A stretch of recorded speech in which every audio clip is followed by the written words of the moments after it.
Hi everybody, this is Stephy Hogan with CreativePro, and today I'm going to show you how to make your tables just a little bit better in PowerPoint.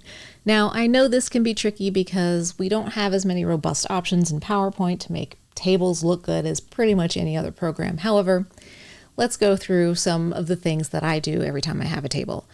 All right, now I have my table selected, and first thing is you come up here in the ribbon to Table Design. And if you look here, there's all these different styles, and I can open this up and see all of these beautiful options PowerPoint automatically generates from the theme colors, and some are pretty gosh darn aggressive. I'm going to choose light over here on the side, and it just gives me something nice and subtle and easy to read to begin with.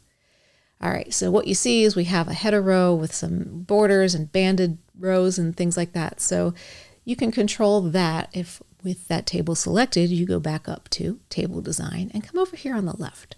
Now, this has the header row checked, and please, for the sake of everybody, always have the header row checked, so programmatically it's a table.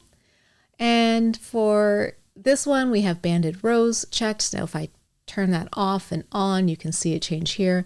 What's nice about having the automatic banded rows is if I am in my table and for some reason I go up to table layout and I need to add a row in the middle, insert a row below, and you'll see that it automatically bands the rows. I don't have to recolor anything, which is pretty nice.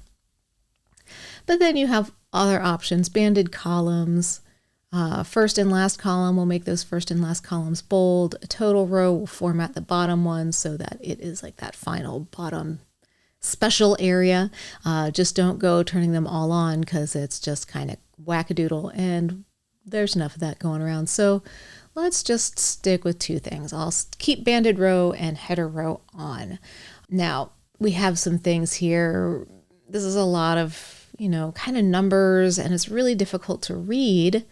So did you know that we can decimal align things in cells or at all in PowerPoint? Not everybody knows this. So I'm in the cell. My cursor is here in this cell. My rulers are on. So if you don't have your rulers on, come into your View tab and make sure ruler is checked. Because what happens is that when you have that checked, up here in this corner, there's this tiny little itty bitty arrow that actually controls the kind of tab stop you're going to put in to each of these cells. So if I click on that, there's that one, and now we have a decimal aligned tab stop. Awesome. Now this is going to get tedious in tables. However, I want to show you that it is possible, and you can do it outside of tables as well. So if I come in here to my table and I add my tab stop in, let's say I want to line it up on this guide. Close enough. So here we have my decimal aligned tab stop. You don't see anything in here yet because I don't have a tab in it yet. Now I am on a Mac, so to put a tab in a cell, it is Option Shift Tab. And then if I don't want to Option Shift Tab over and over again, I just go to the front of all of these and I can hit Command Y and continue to put tabs in the beginning of all of these. We'll just go down to here. All right.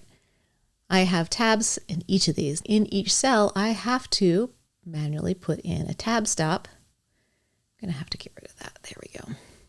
And then I have to put in a decimal align tab stop in every single row by hand. If I try to Command Y that, oh my God, Command Y works.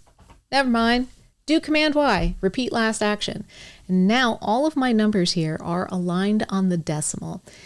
All right, there are some things you need to know about tables that you can't do, and it's just kind of goofy, okay? So let's say I'm gonna add in, insert new slide. Okay, and this, I actually want the layout to be this new layout I made where I have a table placeholder. And you'll notice if I fill this with a color, let's just right click and format shape, and we'll fill it so you can really see what I'm talking about right here. All right, This is a table placeholder. I have rounded corners on it.